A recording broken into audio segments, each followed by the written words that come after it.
it took the FDA and the entire world kicking and screaming to finally tell us that tobacco, specifically cigarettes and smokeless tobacco, causes cancer, right? Because they had sort of outsourced for years all of the safety testing to the tobacco companies, right? Or you test your stuff. Well, skincare is just like that today. All of the active ingredients, the primary ingredients that most skincare companies are using, are either plant-based or petroleum-based. I got news for y'all. We ain't a plant, and we're certainly not a petroleum derivative. It's all tied together. The great news is it absolutely works, and it works better than anything else that's out there.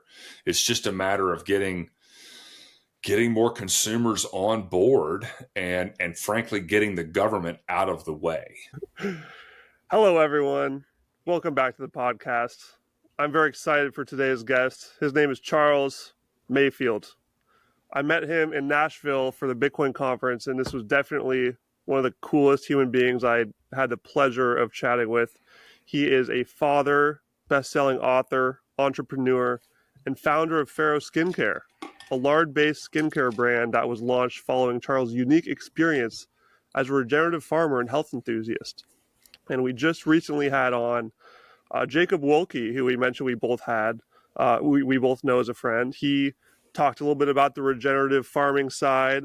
I've also had some people on talking about skin issues they've had that they've solved by increasing the amount of meat they have in their diet, going on a carnivore diet.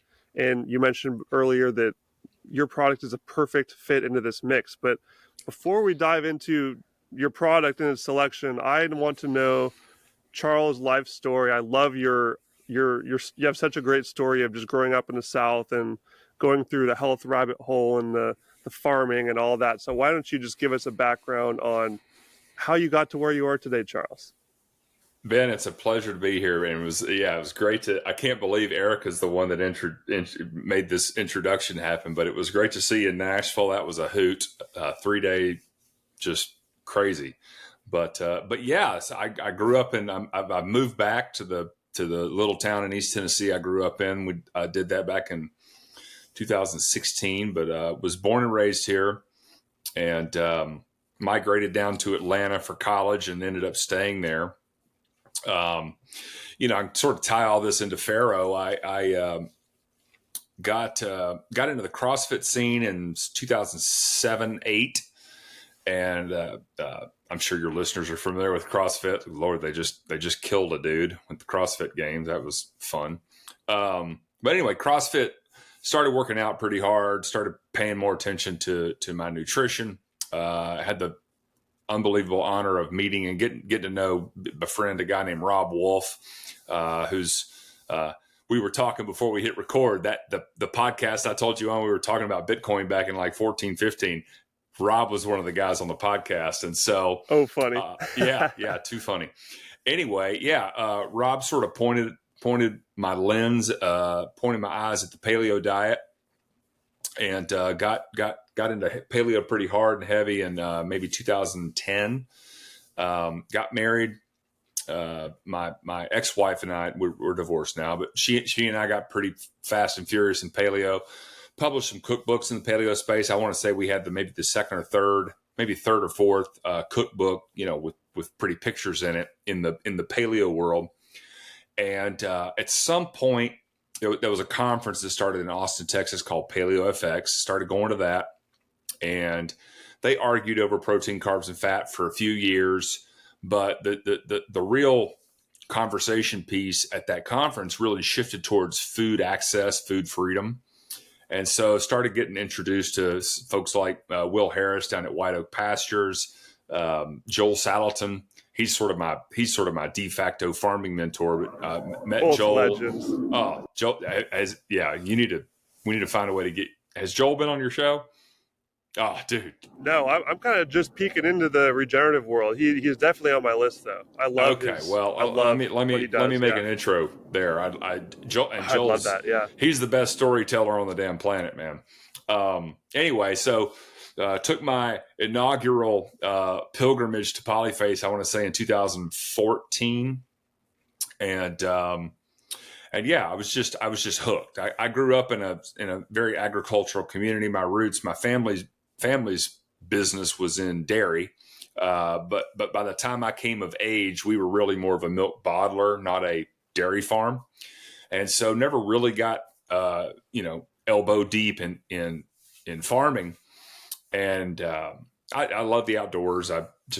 It's always, scouting and all various sorts of things. But anyway, yeah. So 2016 I was in Atlanta. Julie and I were running a gym down there. Decided to scuttle the gym and move back up here with the intention of sort of getting into regenerative farming, and started a small boutique pasture based. I would call it a microscopic version of what Polyface or White Oak are doing.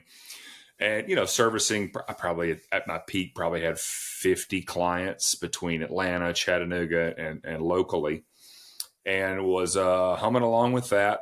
2019 hits, and we had gotten into the hemp industry, my family and some other investors. So we got pretty hard and fast into that. It was the hemp boom and bust of 2019, if you're not familiar. And I'll never forget the day. It was July 5th, 2019. I came home. Julie and I were going through our divorce, and I'd literally been in the fields. We planted about 20 acres of hemp that day, which for your listeners that don't know is a lot of hemp. And man, I came home and I was, your listeners can relate to this. This was a 4-alarm fire, probably borderline second degree sunburn. I mean, my skin was almost bubbling. It was so bad. Small town, late at night, all the drugstores are everything's closed, and the medicine cabinet's empty. Well, I have this culinary background. We'd written all these cookbooks, and I had been rendering fat from the pigs and frying with it and baking with it. So I had this jar of lard in my refrigerator, and it was kind of half curiosity, half desperation. I'm like, well, Mom used to rub aloe vera all over me, when I was a kid, so why not try it? And Ben, I put this stuff on. I caked it. You can imagine a dude moment. Like, I'm home by myself. The kids are out of town with their mom. It's like, full on, let's just see what we can do here. And so I looked like a greased pig, man. And I cover up with this stuff, and, like, noticeably, like, you could pull it off. Like, it was really caked on. And I'm not kidding you, man. In about 8 to 10 minutes, I'm just sitting in my living room suffering. A really bad sunburn sucks. And it was gone. It was literally like my skin just consumed this stuff. And so that was pretty cool. Got up the next morning, I'd showered. Got up the next morning, I coated it on again, went back out to the fields and just, hit it hard. That was it. I just, didn't put it on twice. About 2 days, 3 days went by. My sunburn was gone, which was remarkable. And then I meticulously washed my skin for weeks. It was probably about 3 weeks, and then I just gave up. I never peeled. And, for your listeners, light skinned like me, you always peel. It might happen down the road, but at some point, the skin shucks off. And that was really the light bulb moment for me. And so, again, playing around in the kitchen. So I, Google the DIY skin creams and just start sort of playing around a little bit. And, fast forward to 2020, and, there was a lot of different things going on in 2020. The farm, despite massive demand increase for our products, it became very, very hard to get our products to market because of what would normally take me a month's notice to book an appointment with a butcher. Now everyone's filled up for 12 months. And so there was some real challenges there. And, for whatever reason, I have a day job. I still have that day job. And so things just, there was some levels of uncertainty, but I started making these creams, and I would take little jars to clients. When I dropped the meat off in Atlanta, hey, try this. Hey, try this. And fast forward to 2021, and I was sort of wringing my hands, like it was just I had a couple of helpers with the farm, but one of them didn't work out. And when you farm the right way, it's truly a lifestyle. The Saddleton family, the Harris family, you're there every day. It's not a lot of work every day, but it's every day. And so I'm sitting with the client, and he's like, "Man, that skincare stuff you brought, it's remarkable. Like, you ought to consider that." And so, that was when 2021's when I started formulating, and I've got a esthetician buddy. And so we got the scented version right. And I hired a gal in Atlanta that was a good buddy of mine. She built our websites out. So we started building out website and figuring out the branding and the packaging. We actually tried to launch on Kickstarter in August of 2021. And we fell like a couple thousand short of the goal. And so, you don't get the money if you don't meet the goal. And so rather than like trying to go find another crowdsourcing opportunity and roll the dice again, I took advantage of, there was this EIDL loan deal. This was part of COVID for small businesses. And so, picked up the phone, called a few people, and was able to get a small loan to sort of kickstart everything. And so we launched in January of 2022 and haven't looked back. Amazing. So, classic story of just having a personal experience of just experimenting with something that you hadn't even really researched it. You just remembered your childhood when a past generation had this knowledge of putting lard on your skin. It was lard, right? You said it was just pig lard? It was lard. We use tallow and leaf lard in our products as well. And, Gotcha. and I'll tell you what ultimately pushed me to launch the company. So I tinkering and product development, like, that's my jam. Like, if my hands are busy, like, get in the kitchen. I spent my childhood in my dad's workshop. Like, if my hands are busy, my brain is happy. And those early recipes and tinkering around with it. And your listeners can do this, like Google DIY skin cream. Well, it's an emulsification, right? So you take water, you heat it up, you take fat, you get an emulsifier. I think we were using beeswax in the early days, and you mix it all together at a certain temperature, and it becomes this luscious cream. And they were amazing, right? Except about 7 days after I'd make this cream, it would turn black and go rancid and literally smell like death. And it's like, huh. And so, the first line of business was, okay, well, we got to keep the bacteria away. So I started dumping like antibacterial essential oils in. It just didn't work. And ultimately, the sort of the light bulb moment was, I'm not a chemist. I don't want to have to go get a chemistry degree. I started Googling around and figuring stuff out, but it's like, I don't want to put any chemicals in there. And then it hit me, like, it's the water. So the water's feeding, the bacteria, the mold. So I just got the water out. That's when tallow came. We were just using lard, and that's when I brought some tallow in and some leaf lard in, and sort of started playing with the ratios. And, but I also simultaneously, in my research, I was like, well, let me go buy this skincare product and read the label and see what's in there. Maybe I can figure this out on my own without, going back to college for chemistry. And my God, Ben, like, it's the same thing in the food industry, but you can't pronounce any of these ingredients. Where the hell they come from? What are they doing in there? And so that was the ultimate decision. All of our products are completely chemical preservative free now. But more importantly, it was like, this stuff doesn't need to go on our skin. This paleo background, you've heard this, your listeners have heard this, if you can't pronounce it, don't eat it.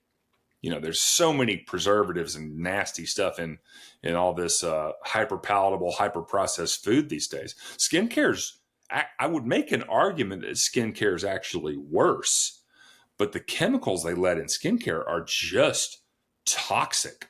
The federal regulations around skincare are almost 100 years old, haven't been updated.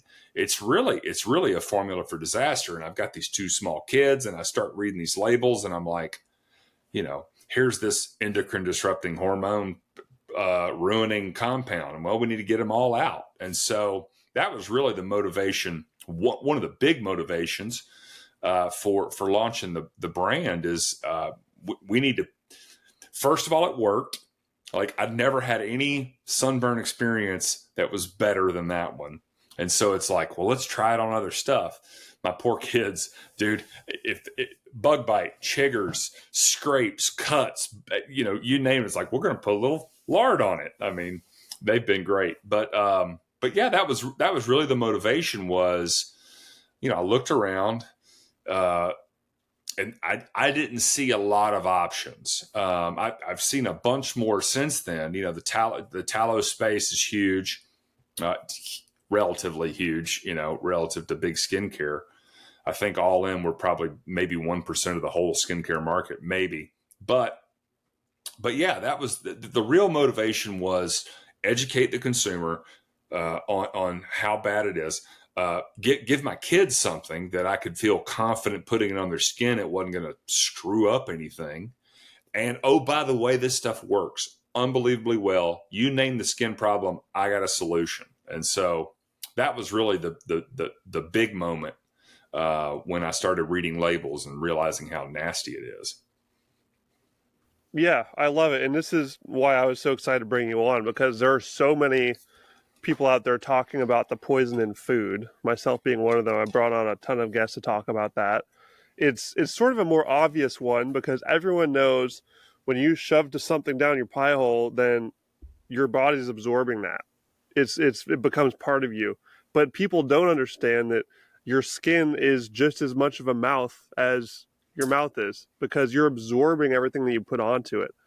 And you could probably talk a little bit more about the mechanics of how biologically that works, but this is a message I've been trying to get to more people, especially women who are, very culturally pressured to just cover themselves in super toxic makeup and sprays and creams and stuff that's just the worst stuff you could find. Like you said, if you look at any of these things, it's just so full of endocrine disrupting chemicals and terrible stuff. And they don't really know that is just going straight into your bloodstream. Your skin is literally a sponge, just absorbing all of that.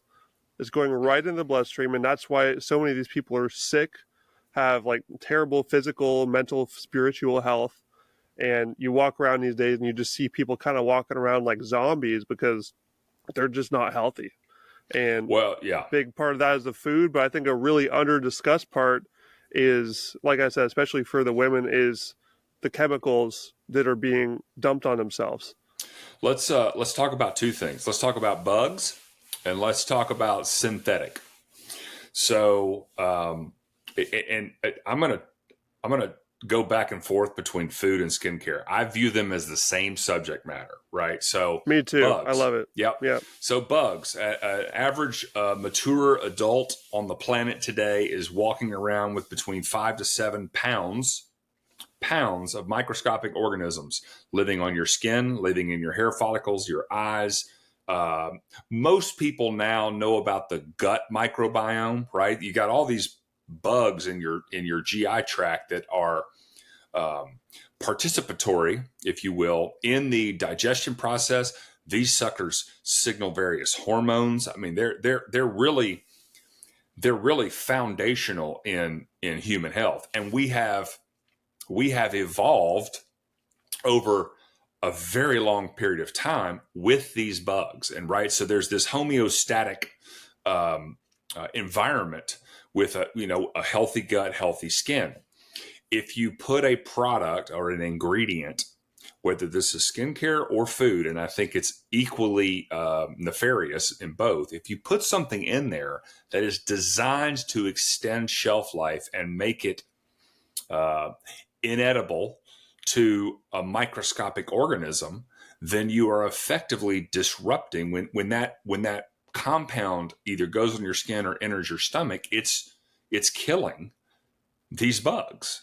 It's tangentially, but it's one of the biggest problems with glyphosate, which is Roundup. It's the active ingredient in Roundup. They've labeled glyphosate for years safe because glyphosate, the mechanism of action, the reason it kills plants is because it disrupts the photosynthetic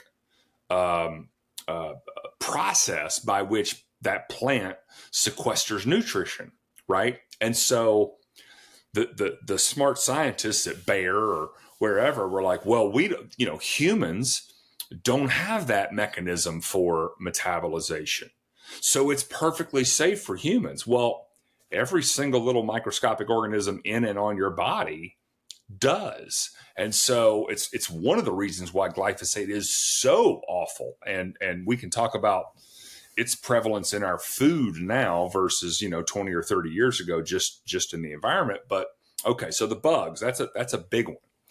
And then I forget which podcast I was on, but we really stumbled upon this. The one of the biggest lies, and again, this stretches across food, it stretches across skincare, stretches across the entire environment we live in today. One of the biggest lies we're told is that somehow this chemically derived or lab grown or synthesized vitamin or mineral is somehow more or on par metabolizable by our bodies than the naturally occurring substance. And the best example I can give you of this is, I think it was Beyond Meat, the lab grown meat company, Beyond Burger, Beyond Meat, one of those, god awful companies. They got in a ton of hot water about 3 or 4 years ago. Maybe it was 2 years ago. It's been in the last 3 or 4 years. They got in a ton of hot water, class action lawsuit, and settled it. Because the label on their Beyond Burger, it was like, whatever, I'm making these numbers up, but it tells the story, 19 grams of protein per serving. Well, it's pea-based protein that has to be derived with chemicals so harsh that we outsource the stripping of the pea protein to China because they don't care. We won't let this chemical in our country, right? Good for us. But then they ship us this nasty pea protein back. But the point is, our body does not recognize that pea protein as a naturally occurring protein. So it's only going to synthesize like 10 of the 19 grams. And the trouble they got in was effectively a mislabeling, because you say it's 19 grams per serving, but that the person eating it's only effectively getting 10 grams. That little story. Look at skincare, hyaluronic acid and retinol. Retinol is a big buzzword, and retinol is vitamin A, right? But if it's vitamin A that is synthesized, that is mechanistically and metabolically virtually unrecognizable by your body. So it is not going to absorb that vitamin A nearly as effectively. Right. It's like filling a bucket with water, but punching 3 holes in it. Like, you're never going to have a full bucket of water. And so to me, that's one of the 2 big lies. Like, we don't like to talk about bugs.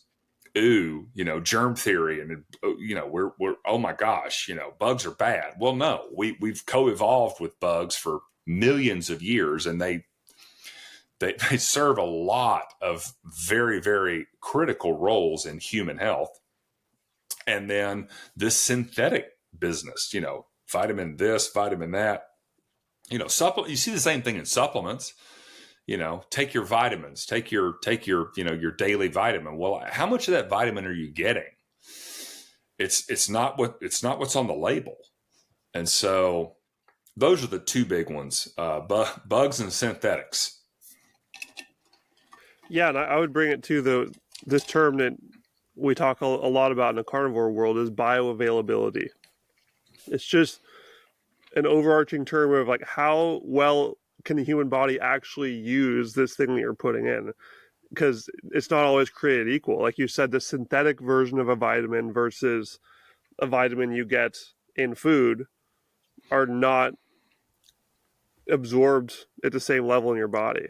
It ain't even And close, like brother. you said, there's so much confusion there. People think that you can just just eat a bunch of pills that say X vitamin on it and think that they're going to be good on their vitamins, but they're not. And this is something that the vegan world gets confused on, is they just manage a whole shelf full of pills, and they think that it's okay to not eat animal protein for that reason, because they're getting what is it, like the B vitamins, I think is the one that B12, you that can't you can get only B12 from a get plant. in animal products. Yeah. That's right. So there's certain Yeah. things you can only get from animal products, period. And they think that because there's a pill that has that it's better. And you actually told a story about talking to a vegan woman at one of your conferences, I think, and I'm sure this has happened more than once. But I guess it would be a good, more general question, because these people really care about animals. You care about animals as well.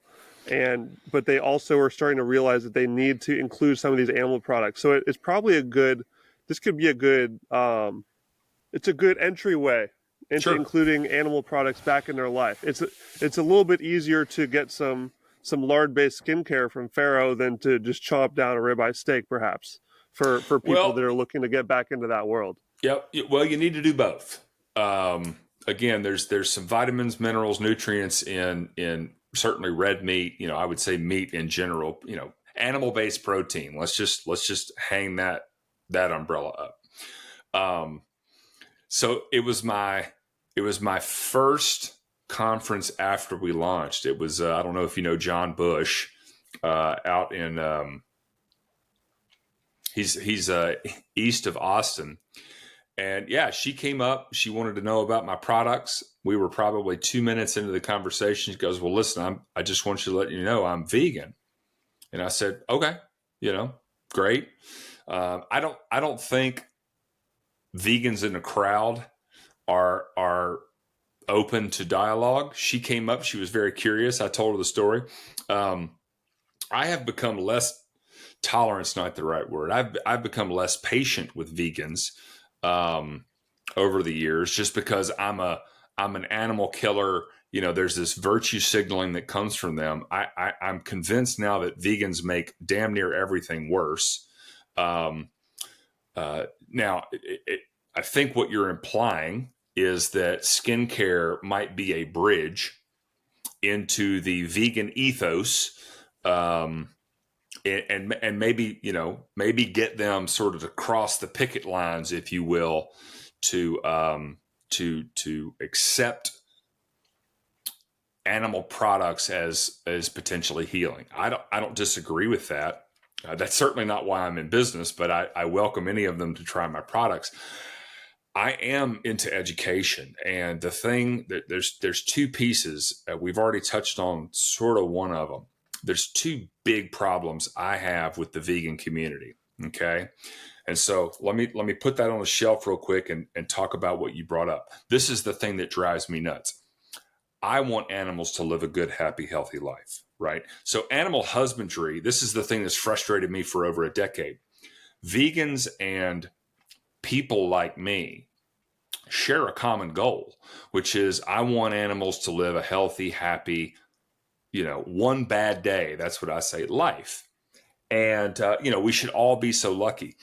Where vegans miss the boat, there's a lot of areas, but where as it relates to one bad day, vegans don't understand what happens to animals in nature. Like if you go out to the Serengeti and interview a wildebeest, and you say, "All right, here's your choices. You can get ripped to shreds by a pack of lions, or I can feed you a really good meal, and you can be just relaxing, chilling out, and I'm going to put a bullet in the back of your head." And literally the lights go out like that. And then you get to feed your neighborhood. You get to feed the people that have raised you and made this life for you. And I have live a much feeling, longer, happier life across the board, just like well, the actual. yeah. They're not getting eaten as an infant in the wild either. Like, if anyone that's watched Animal Planet, that's like the most classic thing ever is that the predators just come in and just eat all the babies. Like nature is brutal. Babies and the elderly and the young get over targeted. I'll tell you this: if you got a big herd of cows, you want to know how to tell one's sick. One way to tell they're sick: the herd will push the sick animal out. And so if in a pasture-based set, we'll go wild animals. Go find a herd of bison, right, or a herd of wildebeest. Well, they're called a herd. They stay tight because that helps against predation. Well, in a herd of healthy animals, the sick ones, old or young, the sick ones, they will push out. So you'll see this big mass of wildebeest on the tundra, and there'll be a couple of stragglers like out to the side. That's by design. Like they push the sick animals out so that when the predator comes, they're the first to go. And so one bad day, again, one bad day, that's what we're shooting for. And again, I think that's a common goal for the vegan community and someone in my seat. We've touched on it a little bit, but the idea that a plant-based diet is healthier than, first of all, healthier for the consumer or healthier for the environment, neither is true. Like we first of all, we kill way more animals in crop agriculture than we do meat agriculture by orders of magnitude more. So that's number one. Number two, we spray a hell of a lot more chemicals on the ground, in the soil, and get up in our rivers and into our water systems. We spray way more chemicals for crop agriculture than we do for animal agriculture. And so, none of this stacks up if you put a polyface white oak model up against vegan, it's not even close. If you put an industrial animal model up to a vegan model, and what are we comparing here? I would say environmental toxicity and nutrient density. Well, I would say if you put industrial meat production next to industrial crop production, from an environmental impact standpoint, I still think industrial crop wins, but it's a closer race. If you put up nutrition, it's still not. Wait, you think the industrial cropping wins in terms of being more damaging? Yes. And more harmful? Yes. Okay. The disparity between industrial meat production and industrial crop production, the disparity in who's more harmful to the environment, I think that gap shrinks, but it's still plant agriculture. When you start talking about nutritional value, right, I think the gap widens. So again, this points the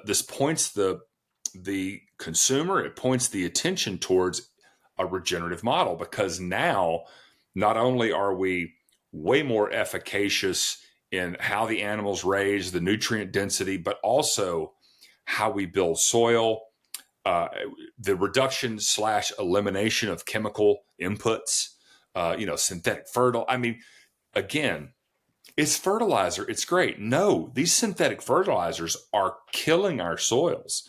I mean, if you want to talk about the number one threat to humanity on the planet, it's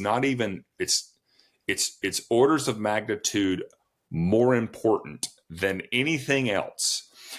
We are losing our topsoil at a rate globally, at a rate that a lot of smart people have predicted we have 40 to 60 harvests left. And I got news for you. I don't care how many labs you want to build, if we lose our topsoil, the game is over. Now the earth will go on. There will be animals that figure it out, all that, but humans are done. And that is happening every year. Well, if you understand the regenerative model, there have been studies. This has all been looked at through the microscope. It is the way to build and rebuild those topsoils, which is why you see folks like the Savory Institute, Alan Savory. He's a South African brilliant guy. White Oak Pastures is a savory hub in the U.S., and I think there's a bunch of them now. But they've literally documented the reversal of desertification on all over the globe of applying these natural agricultural principles, natural systems when it comes to animal agriculture. And they've been able to build topsoil, in fact, build it faster than nature can, which is amazing. They just don't get enough. There's so much money, Ben. You know this. There's so much money in chemical inputs, in food additives, in preservatives, in cheap, nutrient devoid food. The pharmaceutical component to that, malnourished people are sick people. They need drugs. I mean, it's across the board. And to tie it all, here we go, to tie it all back to our weekend in Nashville, I don't think any of that would exist at the scale it does were we not, as a country, able to just print money whenever we wanted to and put it in the pockets and subsidize this and encourage that. I don't think it would exist. So there you go. Bitcoin fixes everything, dude. Yes, Bitcoin fixes everything. Hallelujah. One of the points there that I love you mentioned is how by implementing these regenerative practices, we can actually grow topsoil even faster than nature can on its own. And this is like a prickly point because we talk a lot about on my podcast and so many other places that nature is the king. We need to stop intervening. But in this case, we are following nature's lead. We are allowing nature's process to happen, and we are encouraging more of that. So we are actually working right in line with nature. This is a great example of using human ingenuity for good. We are not fighting nature. We're actually taking what nature is doing and we're making it even better. And I love regenerative agriculture for that, or regenerative farming, ranching, agriculture. I get those words mixed up, but I guess regenerative farming is kind of the overarching term. Yeah, it's all, yeah. And let's clarify. Let me give you my definition of regenerative farming, regenerative agriculture. Yeah. My definition is you build soil.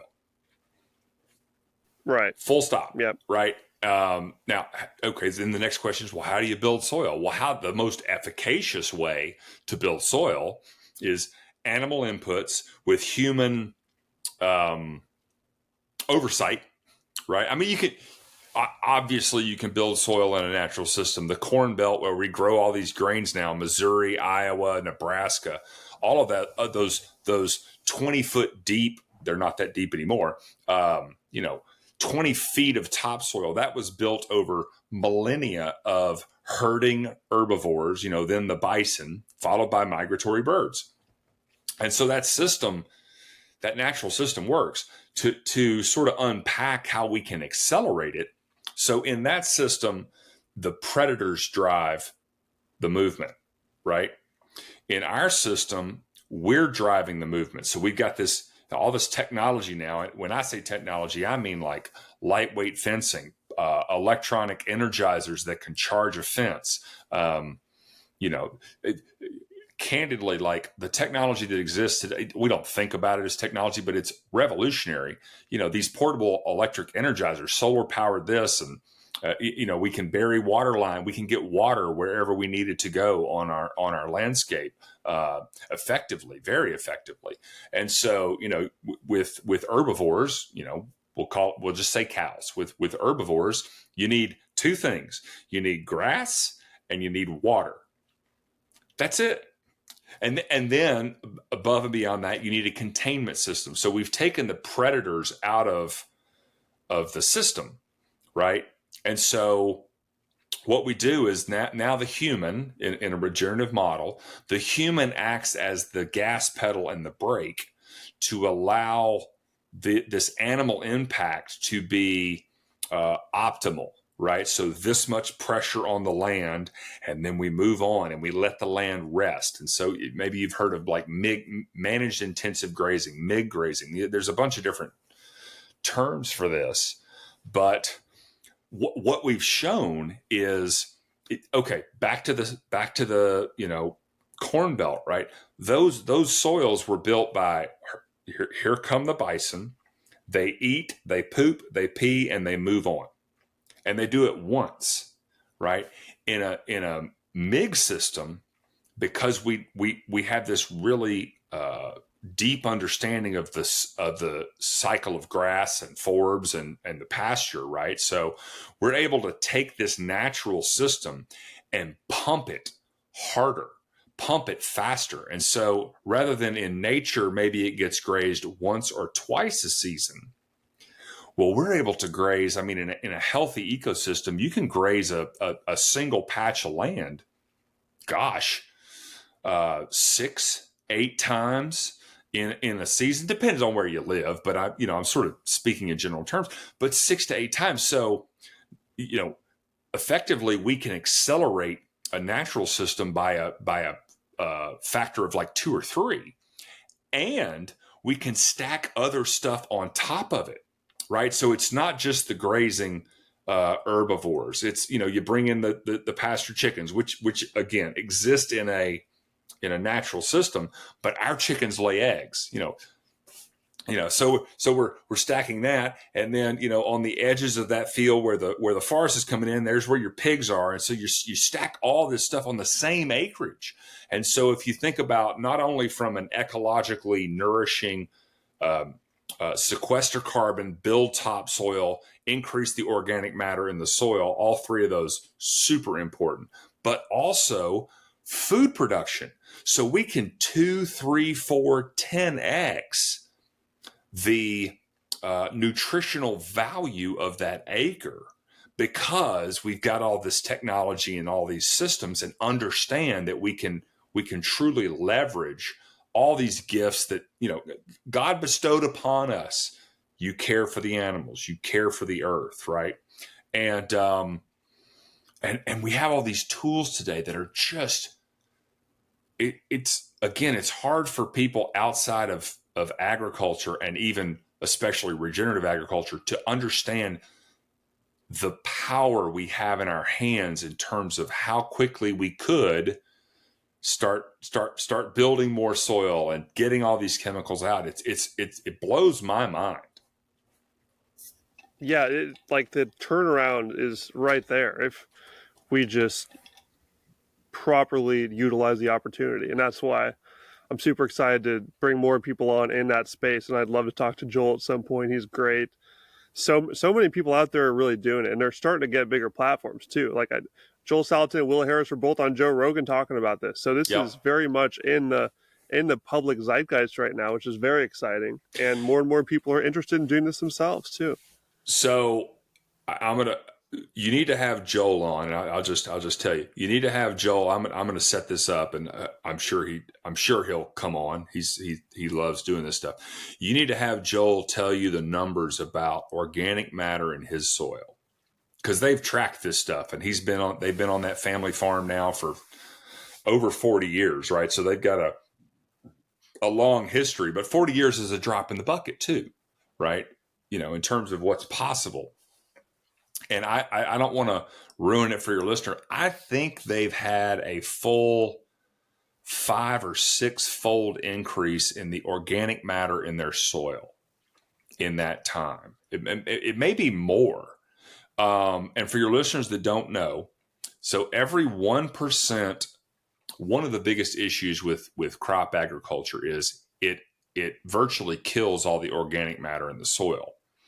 Every 1% increase in organic matter in the soil, because the organic matter, back to the bugs, right? These bugs want and can retain moisture. And so every 1% increase in organic matter in the soil increases the water holding capacity of that soil, I think by, oh my gosh, it's something like 35 or 40,000 gallons per acre. Or no, it's not. It's yeah, I think that's right. So think.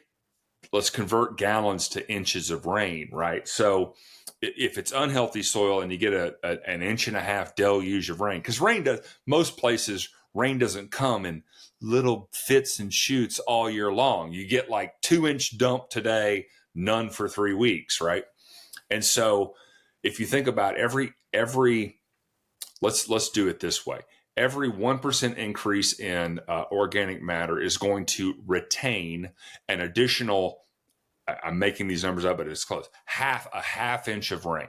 Okay. So a 6% organic matter content can effectively hold a 3-inch rainfall. Okay.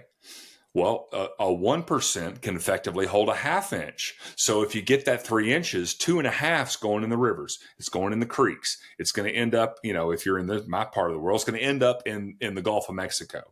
Oh, and by the way, it's going to pull the topsoil with it, right? Because it runs off. It doesn't stay in the ground. And so, Joel, you need. I'll make the introduction. You need to talk to Joel about that. He's a student of history, and he lives in the Shenandoah Valley of Virginia. So he knows all the history of all the great explorers and conquistadors and everyone that sort of came over into the Shenandoah Valley and what they saw and all the beaver dams. We used to hold a bunch more water on our landscape before we came. And it's funny, I'll let him tell you the story, but the settlers to America mostly came from England early on, right? Well, England is a wet, cold place. And so the mindset of the settlers to the United States early on was, we don't want wet. So, kill the beavers. Of course, beavers were back to Bitcoin. Beavers were the original Bitcoin. Those beaver pelts, they were the currency. They were a currency in this country. And so we killed all the beavers, which meant we blew up all the dams, which meant we weren't holding water high up in the hills to have it for a rainy day. Forgive the pun. And so, yeah, it's all tied together. The great news is it absolutely works, and it works better than anything else that's out there. It's just a matter of getting more consumers on board and frankly, getting the government out of the way when it comes to this stuff. Right. And that's a theme we are no strangers to here. Anytime the government gets involved, bad things happen every single time. And just this would be a good sort of segue to sort of bring things back to the skincare side in Farrow. And I'm sure you've had experience with looking at the regulatory landscape. And this is something people probably just go to the store and they look at all these things and they just assume sort of in the back of their mind that there couldn't be anything that's that toxic or terrible for them because there are regulators there that regulate these things, right? What do you think about that? Is this maybe a misconception, perhaps? All right, here we go. The people's health is in mind here. Yeah. 1938, the Food and Cosmetics Act was passed. This is the act that effectively gave the Food and Drug Administration its oversight power. And at the time, the cosmetics industry, the safety regulations, consumer safety regulations passed in 1938, required pre-market testing for color additives as an ingredient in skincare. Okay, so the most toxic stuff they could think of on the planet back in 1938 were these color additives. Again, the oil and gas industry was still coming into its own. We didn't have all this. The Industrial Revolution was in full swing. We were post World War I, heading into World War II. And so we had some the capacity to sort of derive chemicals, but not nearly like post World War II and today. Anyway, so Food and Cosmetics Act 1938. You have to safety test if you're adding colors to a product. Fast forward to today. That act still exists. There have been zero updates to it from a consumer safety standpoint. Now, what have they added? Well, so the FDA, when it comes to cosmetics, it's all about labeling. So make sure your ingredients on there. Make sure there's an address so that if someone did this, that, and the other, they can find you. You can't make any claims unless you've been through an FDA, blah, blah, blah, approval, double blind placebo, and all that fun stuff. So a lot of the legislation today is around medical claims. You can't say it heals this unless you've got tests to prove it. And ingredient lists. What they have done, it's not that dissimilar to big tobacco, actually. I wrote a little tweet about this the other day. It took the FDA and the entire world kicking and screaming to finally tell us that tobacco, specifically cigarettes and smokeless tobacco, causes cancer, right? Because they had sort of outsourced for years all of the safety testing to the tobacco companies, right? Or you test your stuff. Well, skincare is just like that today, right? And so, and I want to make this point too. There's a big difference between testing something to make sure that it works versus testing something to make sure it won't harm you, right? Those are two different mindsets coming into testing something. And so all of the safety testing, all of the testing around products are performed by the skincare companies. Okay. We've talked about the vegans, bless their heart, but it's also like petroleum derivatives. If you're lucky, plant-based fats. Skincare is a fat-based industry. I mentioned earlier, it's an emulsification of a fat and water. And so all of the active ingredients, the primary ingredients that most skincare companies are using, are either plant-based or petroleum-based. I got news for y'all. We ain't a plant, and we're certainly not a petroleum derivative. We are a monogastric. Well, we're fortunately a monogastric omnivore. I would make the argument that we are optimally a carnivore. I would make that argument. Thank God we're an omnivore because we can survive on many environments on the planet and this and that. But I think optimally we are a carnivorous species. And so back to skincare. I would say by and large, adopt the same ethos. If you can't eat it, don't put it on your skin. If you can't pronounce it, don't put it on your skin. I would certainly not trust. Well, here you go. The American Academy of Dermatology, which was coincidentally founded in 1938, the same year they passed the Food and Cosmetics Act, has 27 corporate sponsors. 26 of them are big pharma. The 27th is a skin testing lab company, so it's big pharma adjacent, right? And so if I want to be a dermatologist and I want to get my accreditation, I have to go through this organization that gets 100% of its funding from big pharma, right? And so, they've got everyone's bought and sold. Don't trust them. The gated institutions, again, I'm sure your audience, you bring everybody up to speed. Everybody's aware.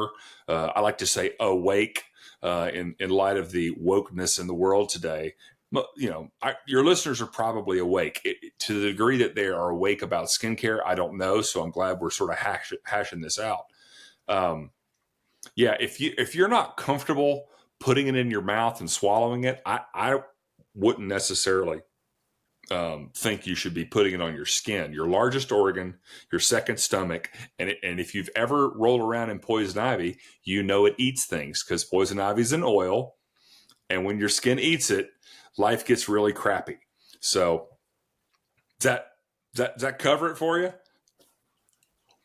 Yeah, absolutely. And I think that's a lot of good things to think about. I guess my main question is, there's so many similarities with the food industry, like we say. And when I look at the food in the store, the non-food, food-like products that they put in the store, that's just completely full of chemicals and terrible things.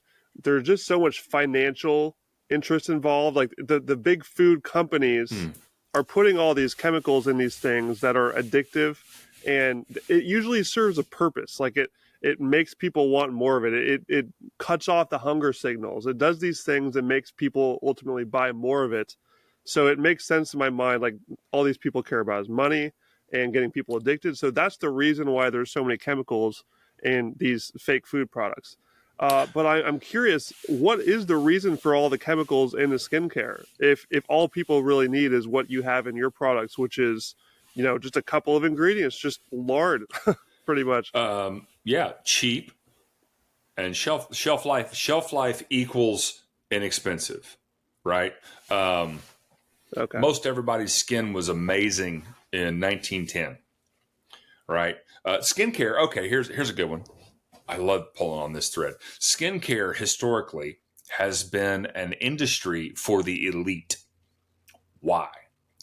Because the ingredients were hard to get, they were expensive, but more importantly, if you had a bunch of money 200 years ago, you didn't do your own hunting, you didn't do your own cooking, you didn't do your own cleaning of the animal, right? You paid other people to do that. Okay? The further you get away from your food, the shittier, forgive my language, but the shittier your skincare gets because you're not viscerally in contact with animal fat. In 1910, Ben, if you walked into your general store, there were no grocery stores in 1910. You don't see grocery stores until the 60s. I think it's this. I think the early 60s, maybe late 50s, the first time you see a true grocery store in America. Okay. You went to your general store. You got your nails, you got your sugar, you got your tarp, you got your shoe polish. And there is a 100% chance that if you walked in that general store in 1910, you walked out with a can of lard. 100% chance. Tallow. Everyone touts tallow today. I love tallow. We use tallow in our products. Tallow was virtually reserved in 1910 for making candles and soap. Period. End of story. If you know tallow, you know at room temperature, it's solid as a rock. And so if I'm in my cabin in the woods in 1910 and I need to measure out a cup of fat, I'm not doing that with tallow, right? And again, we're going to have to do this again. We didn't eat fresh beef in 1910. Hardly ever did we eat fresh beef in 1910, okay? Because most of us didn't live in the cities. We were out in the country.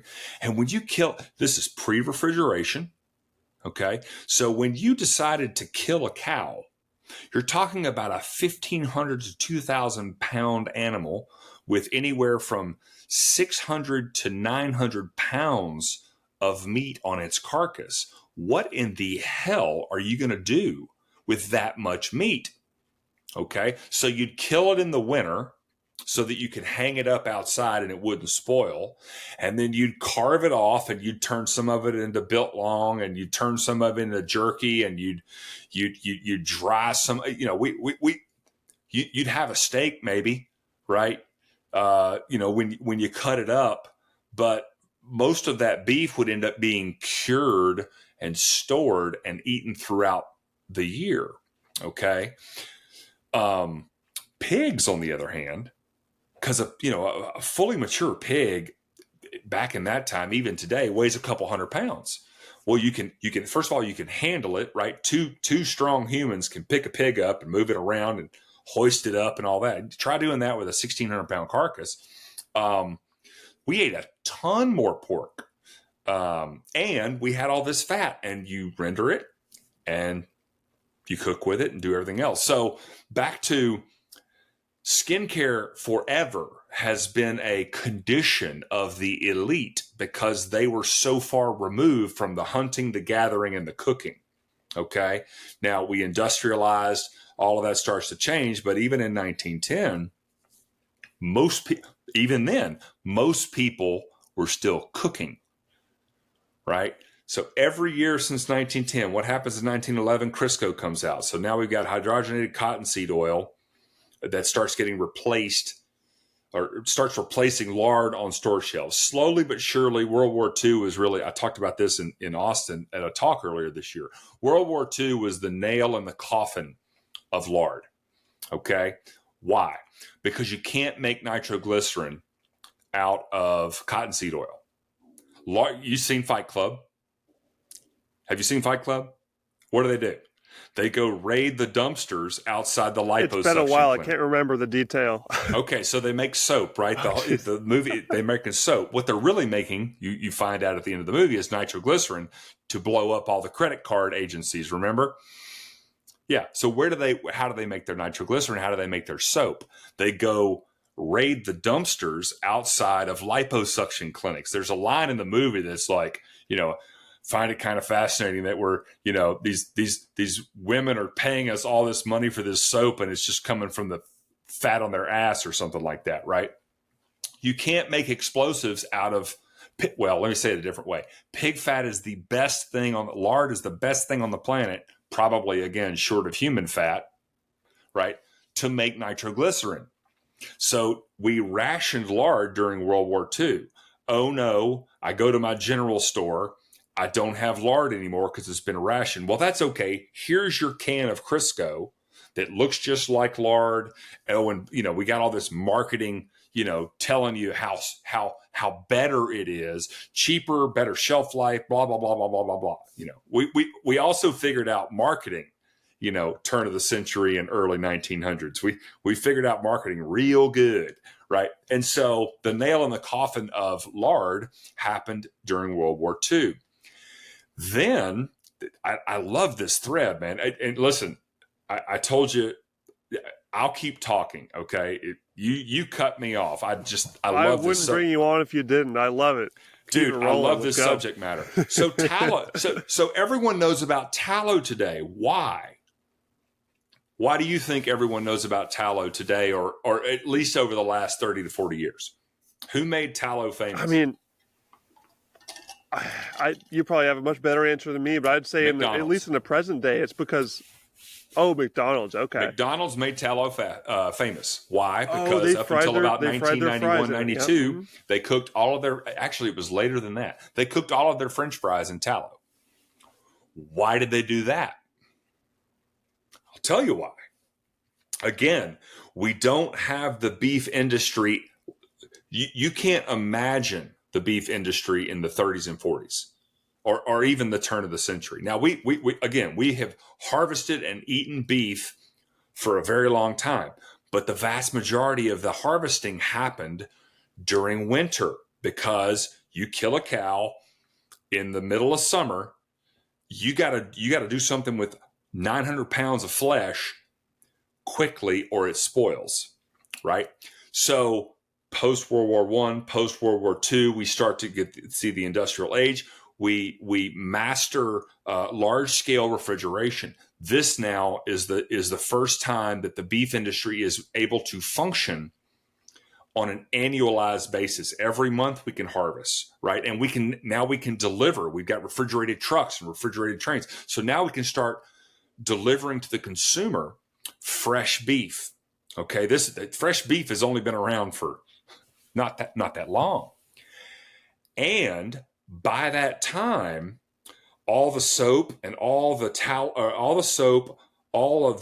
candles, which candle market's sort of shitty after electricity, but all of the industries that had relied heavily on tallow up to that point had all converted to industrial seed oils, cottonseed oil, and things like that. Okay. So now all of a sudden we're killing a whole bunch more cows. Tallow is a waste product. So when McDonald's comes along in the 60s and it's looking for the best fat, maybe not the best fat, but the cheapest fat. It's looking for the cheapest fat to fry our stuff in. Tallow. There's no more demand for it to make soap and candles. And so fast forward, so why did they abandon it? Well, we've gotten better and better and better at making cheap, shitty, terrible for you, refining these seed oils. And so I McDonald's is a greedy capitalistic company. God love them for that. At some point, you had a crossover. It's no longer economically optimal for us to use this fat. And there's compounding factors. You got the whole fat phobia, lipid hypothesis, cholesterol is going to kill you, saturated fat, all that fun stuff. So you had this convergence of a bunch of different factors. But my point is that the only reason I think tallow existed at McDonald's was because it was cheaper than cottonseed oil. Because it was probably, there's no telling how much tallow ended up in a dump somewhere in the 1940s, 50s, and 60s. So for what it's worth, that's my story, and I'm sticking to it.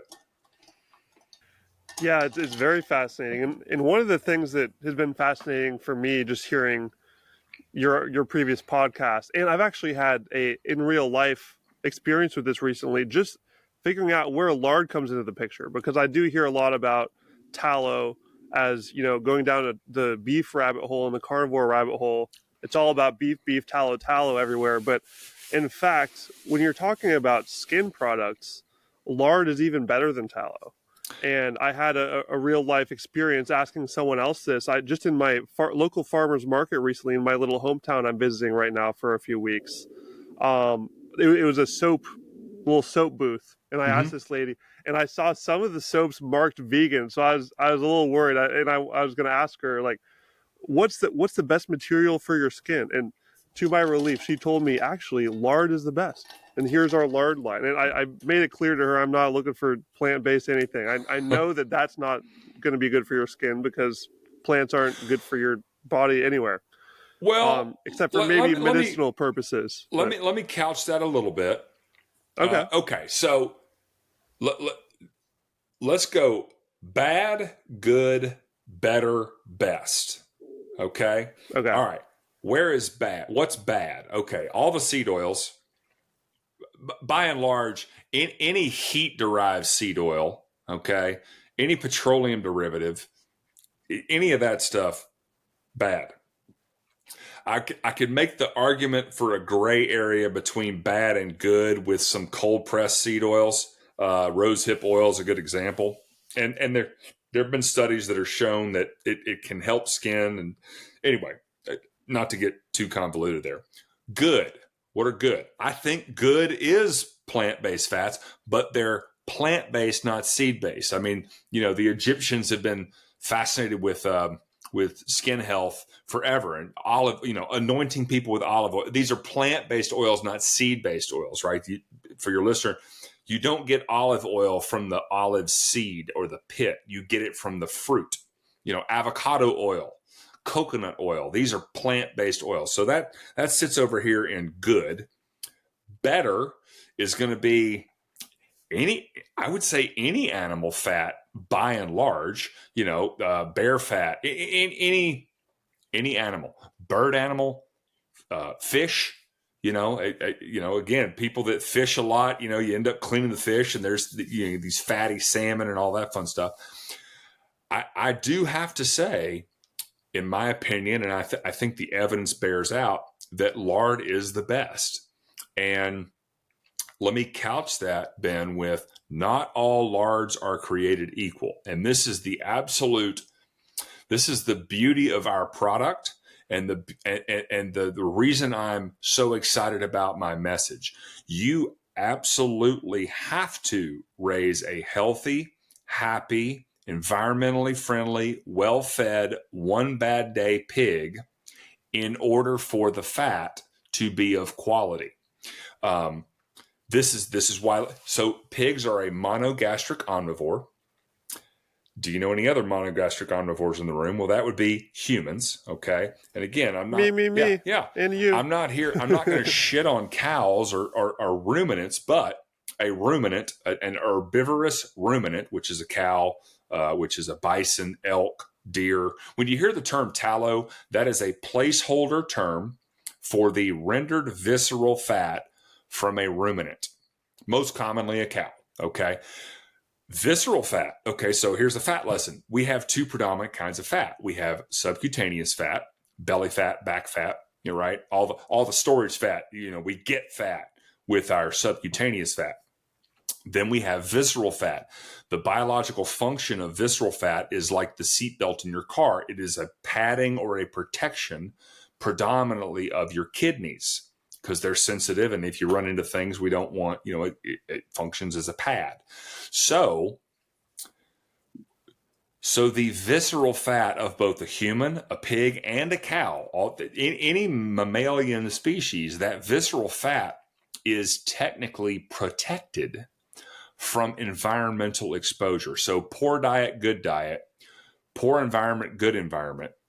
The visceral fat really functions outside of the metabolic, nutritional, environmental ebb and flow of that animal's existence, right? The subcutaneous fat is the storage fat, right? That's where we put on fat. So again, for better or for worse, that fat can house the most efficacious nutrient value possible, or it can also house the antibiotic shots, the toxic chemicals that you might breathe in or ingest, the poor food decisions you make, the drugs that you have to take, be it an animal or a human, right? So that all of that gets stored in our subcutaneous fat. So tallow comes from the visceral fat of a ruminant animal. Ruminant animals digest and metabolize their food through fermentation, right? The rumen, hence the term ruminant. So a cow has the first step in its digestion process is called the rumen. It's a separate chamber, works like a big old fermenting crock. And so they go consume a bunch of their pasture. They stick it in the rumen with all these microscopic organisms and they ferment it. They turn it into sauerkraut, right? And then once they've done that, they regurgitate it back up, chew it to masticate it more, and then they swallow it into the rest of their system that then absorbs the ingredients. So that system is like a double protection. So tallow, even from the industrial beef industry, tallow from the industrial beef industry is relatively clean because it's double protected. They don't metabolize their environment the same way monogastric omnivores do, and it's the visceral fat. Over here in pig land, okay, if a pig eats a crappy diet, that's going to show up in their subcutaneous fat, which is where lard comes from. Now, pigs have visceral fat, which is where leaf lard comes from. For your listeners that don't know, so leaf lard is the rendered visceral fat from a pig. If you hear the term lard, we're talking pigs. If you hear the term tallow, it could come from a whole bunch of different animals. So leaf lard, which is why it's still prized today, but nobody knows about it. This is why leaf lard has forever been prized as a baking or frying fat. The visceral nature of that fat means it doesn't impart a flavor and it doesn't impart a smell. And so you can bake your pie crust, your biscuits, your flapjacks. You can fry we didn't have fried chicken 80 years ago, but you can fry your country fried steak in it, and it's not going to impart a flavor or smell, which is, again, why it was, from a culinary standpoint, prized, okay? Lard, on the other hand, you've heard of like Spanish acorn finished Spanish ham. These, if a pig gets fat in the winter, in the fall winter when all the acorns hit the ground, you can taste in their subcutaneous fat, the fat cap on a pork chop, you can taste that nuttiness because it's metabolized it and stored it in its fat. If you the best pork in the planet would have to be a combination of pineapple and acorn finished. Like if you could somehow get a pig, feed a pig for the last 2 months of its life, acorns and pineapple or acorns and peaches. Oh my God, that would be absolutely divine. But the point is, I get tangential, man. I'm sorry, but not all I large love are it. created equal.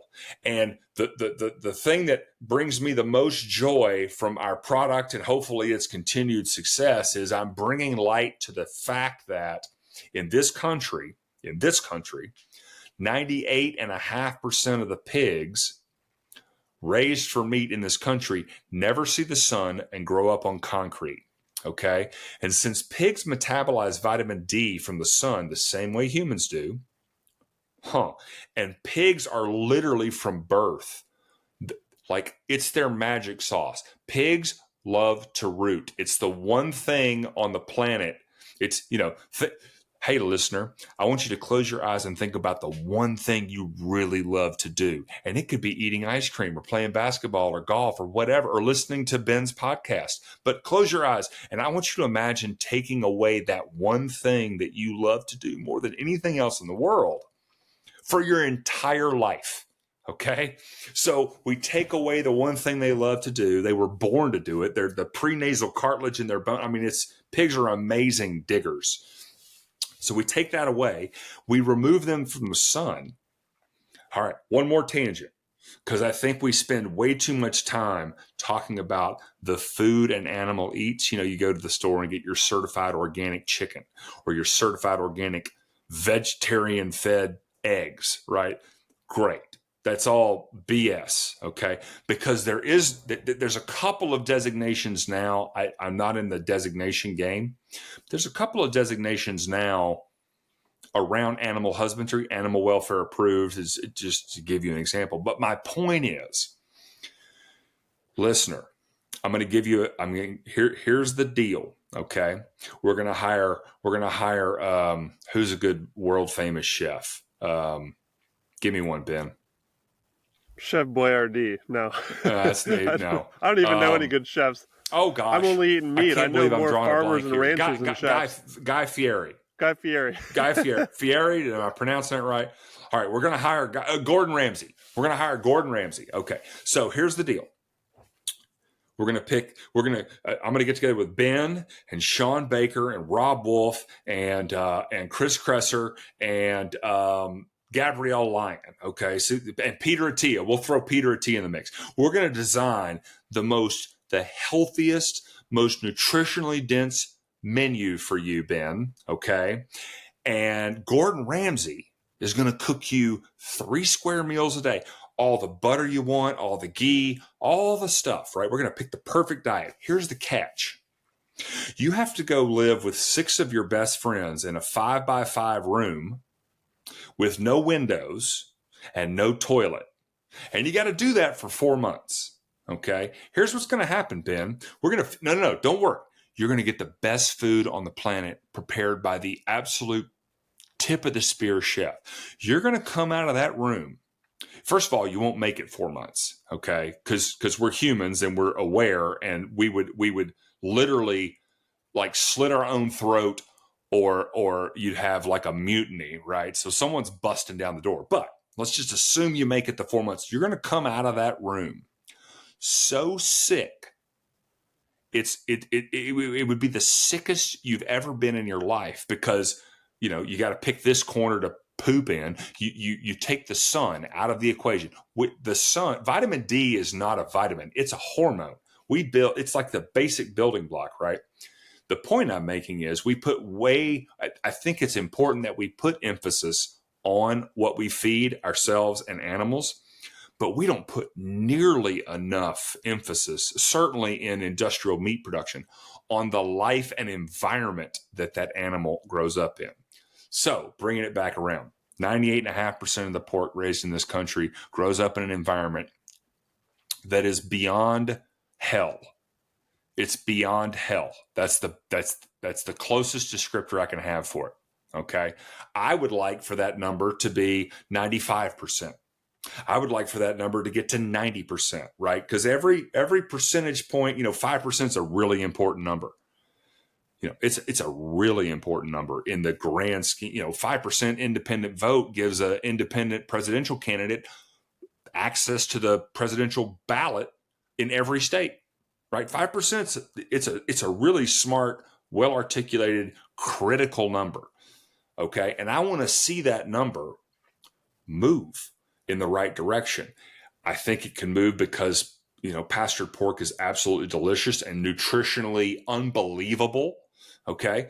But also, if you raise a pig and you raise them this way, it's literally the greatest skincare ingredient on the planet. Period. End of story. Full stop. I love it. And that's why people need to go check out Farrow Skincare, because you understand that nature has given us this gift. These animals deserve a good, wonderful life, and it's just so important that we just intertwine back with the way that things are supposed to be in terms of our health and just giving our body good, nourishing things that it needs. And I'm so happy to bring this into the podcast and really talk about the skin side. I know we're bumping up against our time here. I know you got some other obligations to hit, so we'll wrap it up. But Charles Mayfield, it's been such a pleasure talking to you today, sir. Is there anything else you want to throw in there just to sort of wrap things up, or you can just shill your product line for us and send people wherever you want? Well, thank you, Ben. Listen, man, this has been fun. I appreciate you giving me the freedom to rant a little bit, and I'm certainly open every time. Yeah, I'm certainly open to doing this again. I will make the intro with Joel. Our website is FARROW.life. For your listeners, I'll make it up before this goes live. What coupon code do you want? I'm giving them a 15% coupon code, Ben. What do you want it to be?